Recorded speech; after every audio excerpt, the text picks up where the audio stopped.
on va commencer sans plus tarder par la partie alimentation. Donc, dans la partie alimentation, qu'est-ce qu'on a? On va essayer de voir qu'est-ce qu'on a de ce côté-là et voir comment est-ce que ça fonctionne. Donc, je vais me diriger vers là. Dans la partie alimentation.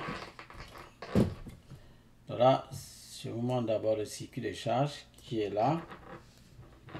Donc là, c'est au niveau du circuit de charge. Donc, au niveau du circuit de charge, on a ici à l'entrée des pins. Donc, vous avez plusieurs pins ici. Donc, si vous remarquez là, on a les numéros ici. Donc là, c'est numéroté, mais le connecteur a déjà un nom. Quel est son nom? C'est généralement pas loin de ce connecteur-là. Peut-être que c'est derrière. Donc, ce que je vais faire, c'est retirer ça. Ce circuit-ci. Mais déjà, on voit les couleurs qu'on a ici. Regardez, on doit avoir les couleurs là. Regardez. Je vais juste soulever ça. Et vous regardez là, juste derrière, vous voyez qu'on a des couleurs. Ah non. Qu'est-ce que ça me fait là? Donc, regardez juste derrière. Oh my God. Juste derrière, remarquez qu'on a des couleurs. Vous remarquez combien de couleurs? 2 couleurs rouges, 2 couleurs noires, une blanche. Une blanche. Pourquoi? Pourquoi est-ce que c'est 5? On croit qu'on pouvait avoir le plus et le moins, mais il y a quelque chose d'autre. On va voir ce qui se passe. Donc, ça, c'est déjà le premier constat. On veut le nom de ce connecteur. Je vais retirer ça. Et vous voyez là comment, là où ils ont caché ça. Donc, ils ont caché le nom de ce connecteur ici. C'est le connecteur 0851.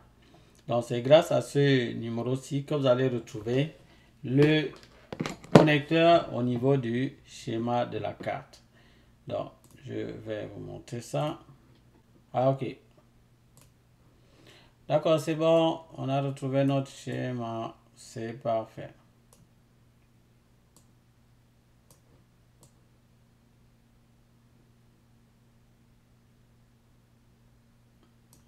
Donc, on va travailler dans ce schéma.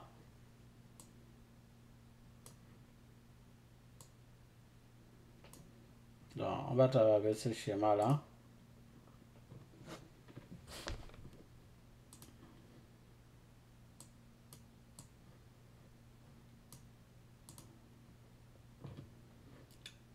Donc, ce qui nous intéresse, c'est le nom du connecteur. On a dit ici que le connecteur, c'est le connecteur 0851. Donc, on va le retrouver, ce connecteur-là. Donc, je vais taper juste ici le connecteur 08, connecteur 0851. Et je vais le chercher dans le document. Et là, on tombe là-dessus. Donc, voilà ce connecteur. Donc, c'est ce connecteur-ci. Donc, c'est ce connecteur qu'on va utiliser. Donc, on avait vu tout à l'heure qu'on avait 2 fils rouges, 2 fils qui étaient rouges, 2 noirs et 1 blanc. Mais quand on regarde ici sur le schéma, est-ce qu'on a vraiment 5 fils? On voit que ce n'est pas 5, c'est plutôt 6. Et qu'est-ce qui se passe? Pourquoi est-ce qu'on a 6? Parce que là, j'ai 6 pattes. Mais pourquoi on a 6 pattes? Alors que quand on regarde là-bas, c'était 5. Sauf si j'ai mal vu. J'ai mal compté là. Bon, c'est vrai qu'ici, je vois 6 pattes. 1, 2, 3, 4, 5, 6. Et on voit même le chiffre numéroté 6. Et vous voyez ici une petite flèche blanche qui vous dit que ça, c'est la patte numéro 1. Et si vous regardez bien la piste là, vous allez voir que les pattes 1 et 2 sont ensemble. Regardez là, vous allez voir le vert clair là. C'est pour dire que c'est ça qui porte les pattes 1 et 2 qui sont ensemble. Et ici, on a la patte 3 qui est seule avec son petit, regardez son petit fil là, regardez sa petite piste là qui passe comme ça. Là, là, là, ça vient s'arrêter ici. Et nous avons les pattes 4, 5, 6 qui sont ensemble. Regardez quand vous voyez là la piste, le vert clair qui porte ces 3 pistes, ça veut dire que ces 3 ci sont ensemble. On a ces deux qui sont ensemble et on a celle-ci qui est seule. À quoi sert celle-ci? On verra. Donc, au niveau du connecteur, on va déjà voir beaucoup de choses. Donc, j'ai le connecteur 0851. Donc, c'est ce connecteur-ci.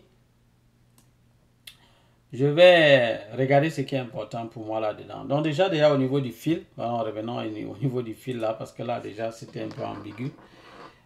Comment se fait-il on dit qu'on a deux, ou bien peut-être j'ai mal vu, hein, donc je vais retirer ça bien là, je vais bien retirer.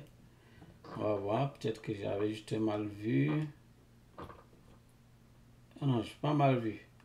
Bon, sauf que on a deux fils noirs, mais il y a un autre trou là, mais il n'y a pas de fil. Regardez, il y a un trou qui est là au bout, mais il n'y a pas de fil.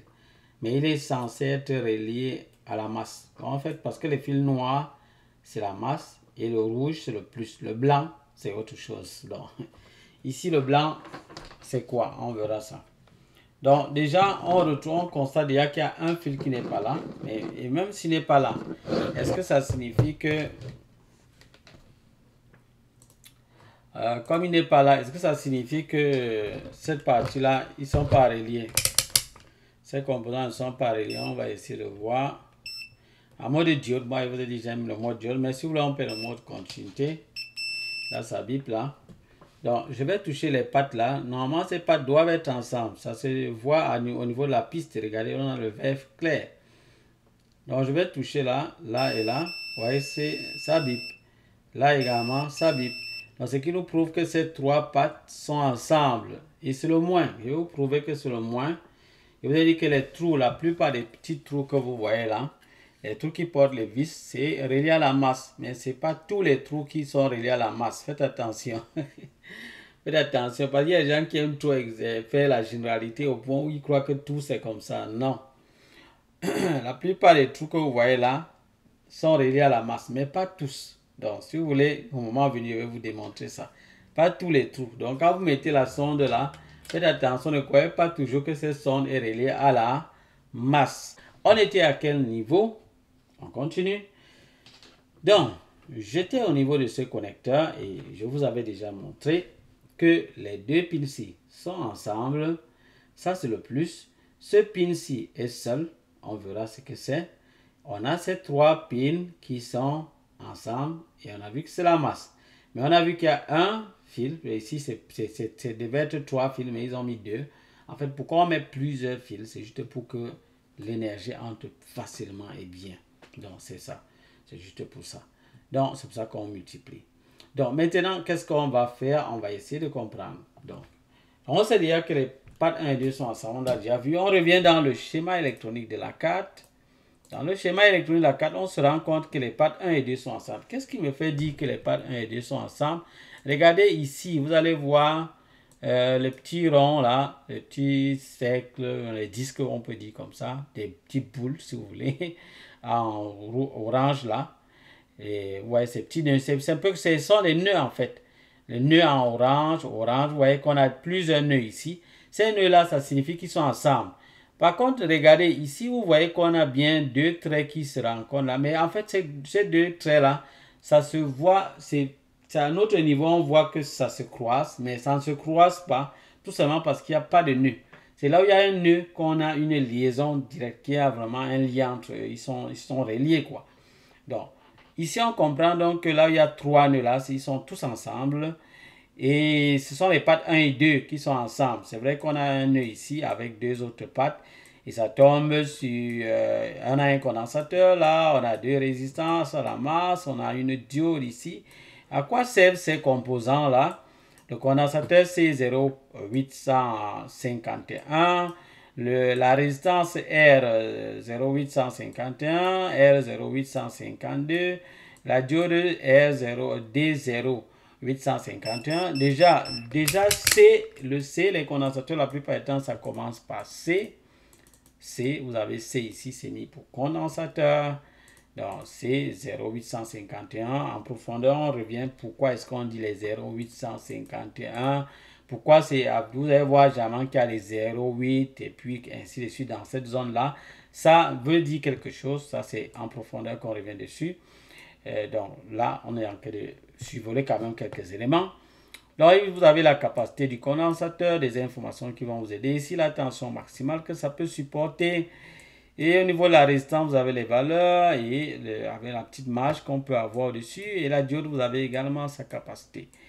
On a plein d'informations là et je vais vous dire donc que ces deux résistances, cette diode, ce condensateur, en fait, tous ceux qui sont là, jouent tout simplement le rôle de protection, les amis. Tout ça, c'est pour la protection. Donc, on va avancer. Bien évidemment, s'il y a des soucis au niveau de ces composants, la carte mère ne va pas fonctionner. Retrouvons ces composants-là à terre. C0851, R0851, R0852 et la diode 0. Pourquoi la diode est en vert? Je vais vous dire pourquoi, les amis. Je vais vous dire pourquoi c'est en vert. Remarquez que les autres sont en bleu, mais elle est en vert. Pourquoi c'est en vert? Alors, c'est tout simplement parce que on verra ça. Vous allez voir la raison tout à l'heure. Là. Je vous envoie. On va retrouver les composants. Allons-y sur la carte. Retrouver nos composants. Nous sommes sur le condensateur.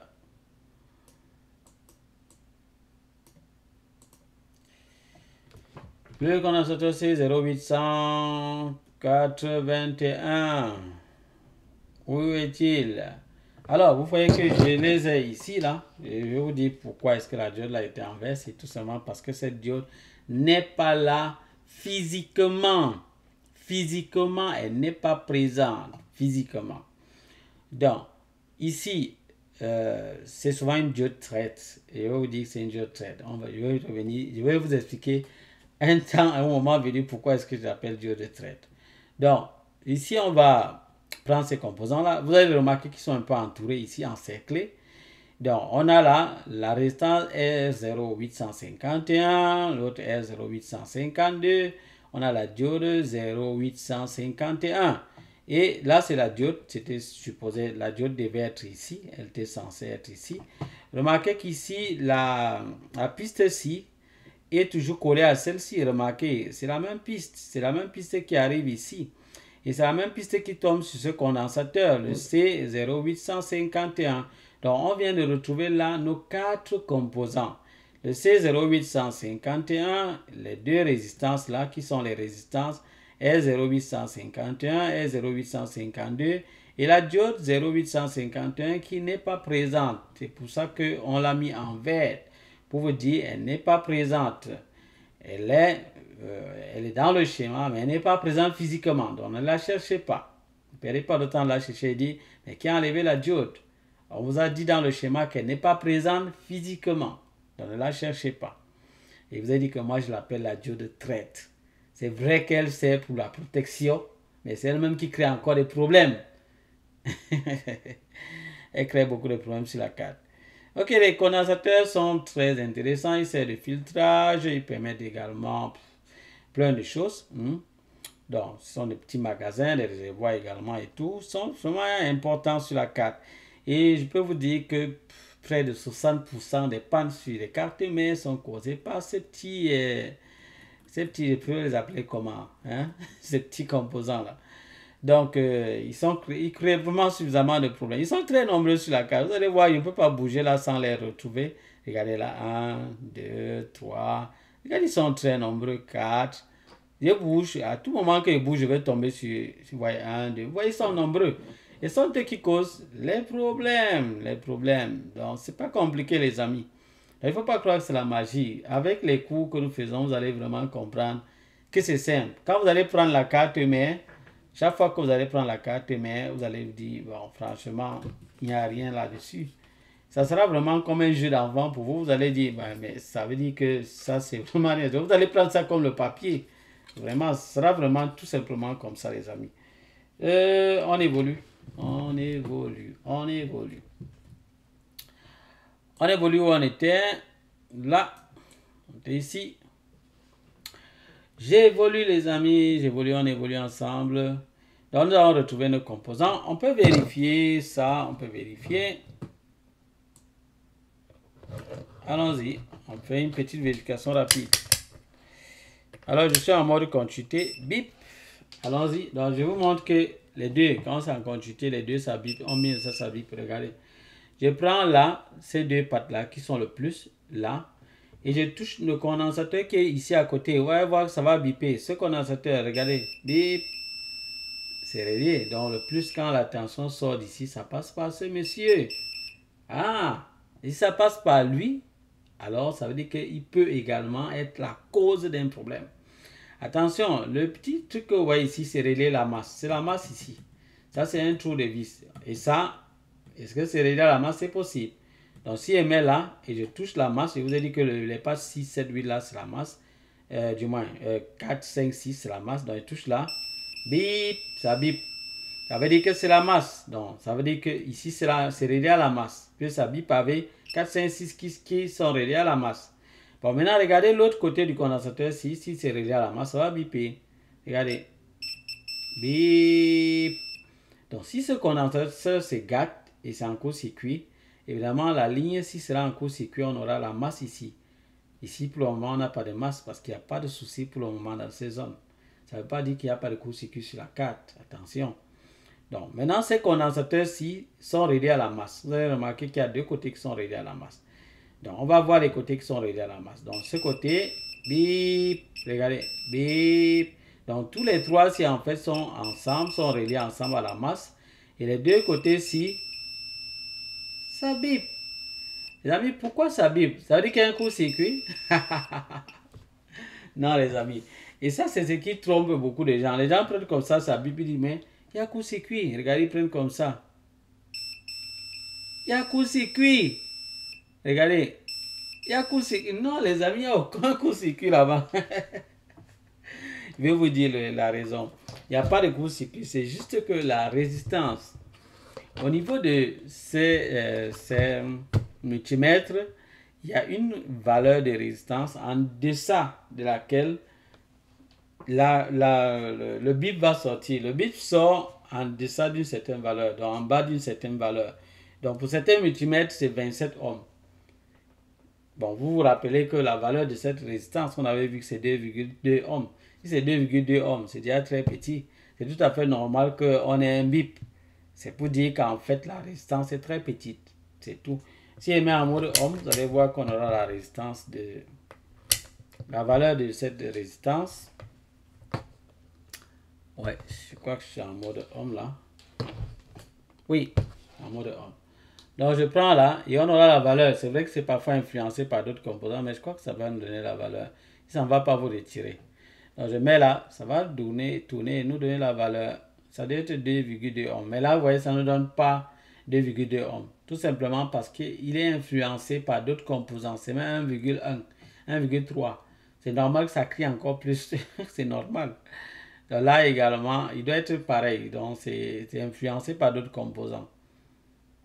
Donc c'est influencé, c'est normal. Et ils sont même en parallèle. Donc c'est influencé. Hein? C'est normal qu'on ait ça. Et là, c'est notre diode ici. Donc voilà nos composants qui sont directement reliés au plus pour le moment. Il y a encore d'autres composants. Mais ceux-ci sont là pour la sécurité. Security. Hein? Mais n'oubliez pas, vous pouvez mettre quelqu'un pour la sécurité. Le bandit vient, il arrive et il tue d'abord celui-là. Et s'il tue la personne, vous voyez qu'il y a maintenant un danger sur vous. Ça veut dire que s'il avance, il n'y a pas quelqu'un qui le stoppe, il y aura problème. Mais en attendant, il y aura déjà quand même un souci à votre niveau. Il faut déjà résoudre le problème au niveau de la sécurité. Imaginez, ils ont détruit la sécurité, ils ont cassé la porte d'entrée principale et ils sont allés à l'intérieur avant qu'on ne les stoppe. Ça veut donc dire que à ce moment-là, il faut venir résoudre le problème ici. Souvent, le problème se trouve là. Donc, voilà les amis. On va évoluer. Ça, c'était la sécurité au niveau du plus. Au niveau du plus. Alors, on va avancer sur cette carte. On va évoluer. Donc, je reviens encore avec, au niveau du schéma là. On a le plus, oui, ici. Qu'est-ce qu'on a ici encore? On a le moins là. On l'a déjà vu, les trois pattes là. Bien que ce ne soit pas 4, 5, 6 qui soit où il y a les câbles dessus, sur le connecteur. Mais elles sont reliées ensemble. Donc, ça, c'est la masse. Et on n'a rien à apprendre là-bas réellement. Par contre, on voit la patte 3. Et la patte 3, c'est quoi ici? Limite signal. Bon, pourquoi est-ce qu'on dit limite signal? Et ça part dans les pages 9 et 69. La page 9, c'est où? C'est juste en bas. La page 69, c'est encore loin au fond. Alors, où est-ce que ça va? On va essayer d'examiner où est-ce que ça va, les amis. Prenons la page 9. Peut-être la page 9, c'est où on se trouve. Donc, regardons d'abord là. Si c'est 9, peut-être c'est 9. Non, ça c'est 8. Mais peut-être ça compte ça comme 9. Bon, c'est pas 9. Allons-y à 9 voir. Limite signal, ça arrive ici. Donc, ici, on va voir où c'est. Hop, hop, hop, hop, hop. Signal, limite. Où es-tu? Caché. Où est-il, ce monsieur? Pourquoi je souffre? Tapons limite. Limite. Oh, qu'est-ce que je tapais là? Limite. Où est-il? Sur cette page. Ça ne montre pas ça. Ah, là voilà, limite. Limite signal. Voilà, c'est ça ici. Regardez. Mais il y a des moments quand on regarde comme ça, on se dit, mais finalement, ce signal est en train de partir où ça vient, ça entre. Ça également, c'est ce qui dérange souvent les gens. Nous parlons de ça dans nos formations payantes. On vous explique très bien comment reconnaître si un signal entre ou si ça sort. Je ne parlerai pas de ça ici. Voilà, donc, dans limite signal, donc là, je peux juste vous dire que limite signal, si, ça permet de voir exactement qu'est-ce qu'il y a au niveau de l'alimentation qui vient entrer dans la carte. Ça vous permet d'avoir une idée de ce qui est en train d'entrer dans la carte. En fait, c'est ce que la puce Super IO a besoin comme information. Et pour ça, il y a des composants qui sont là pour jouer ce rôle. Ces composants sont donc là, les voilà ici, dans cette zone. Ce sont eux qui permettent donc d'identifier clairement la valeur de l'intensité, de la tension, tout ce qui est en train d'entrer dans cette carte. Ils évaluent ça avec toutes les informations qu'il y a là. Vous allez voir qu'il y a bien, tout ça est relié au plus et tout. Ils évaluent. Et lorsqu'ils constatent que c'est pas bon du tout, alors ils vont informer la puce Super IO. La puce Super IO sera informée. Si vous regardez bien, là, vous allez voir que ça va se transformer. C'est un signal qui va aller directement à la puce Super IO, ce qu'on appelle l'adaptateur ID. Donc là, c'est pour la puce Super IO. La puce Super IO est sûrement à la page 54. Donc si on part à la page 54, on verra cette puce. On peut y aller là. Là, je suis à la page 54 et vous allez voir que c'est la puce Super IO. Effectivement. Regardez bien, vous allez voir que c'est la puce Super IO. Et comment il sait ça? On a EC et KBC. EC, c'est Embedded Controller. Et KBC, c'est Keyboard Controller. Ici, ça, c'est SMSC, l'un des vieux fabricants de puces Super IO. L'un des vieux fabricants. Donc là, on a dans EC et KBC. Donc, ce n'est pas les deux qui ont toujours ça. Il y a d'autres qui n'ont pas le EC, Embedded Controller. Donc, vous avez donc ça, les deux à la fois ici à l'intérieur. Et c'est dans la puce Super IO ici. Et donc, l'un des fabricants, c'est le SMSC, qui est une entreprise qui fabrique les puces Super IO. Donc, ici, c'est elle. Et le signal là va donc arriver ici. Adaptateur ID. Donc, ID. Je vais mettre adaptateur ADP. ID. C'est lui. Il va donc arriver ici. Là, on va le trouver. Oui, le voilà. Je l'ai vu. Le voilà ici. Donc, ce signal va arriver là. Le voilà qui arrive là. Et il entre dans la patte numéro 42. Alors, vous allez me demander que, mais comment la puce Super IO est déjà alimentée?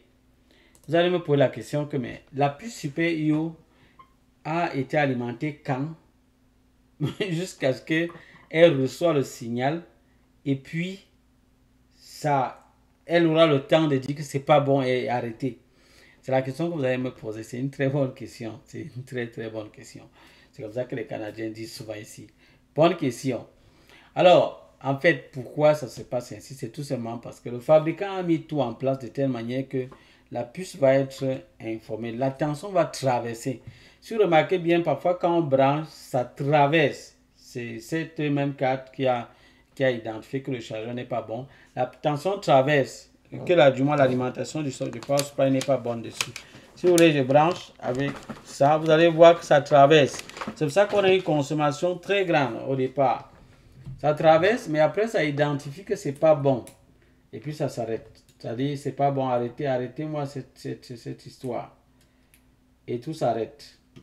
Là, je suis en train de mal mettre là. Là, je suis en train de remettre le connecteur parce que là, il était déjà. Je l'avais fait sortir en fait. C'est moi qui l'ai fait sortir. Là, j'ai remis le connecteur et je vais brancher. Je vais brancher ça. Là. Je vais brancher et on va voir ensemble. Vous allez voir vous-même que la tension va loin quand même. Mais après, ça s'arrête. Ça s'arrête parce que c'est identifié que c'est pas bon. Ah non, c'est pas le bon bout ici là. Ça marchera pas avec ça.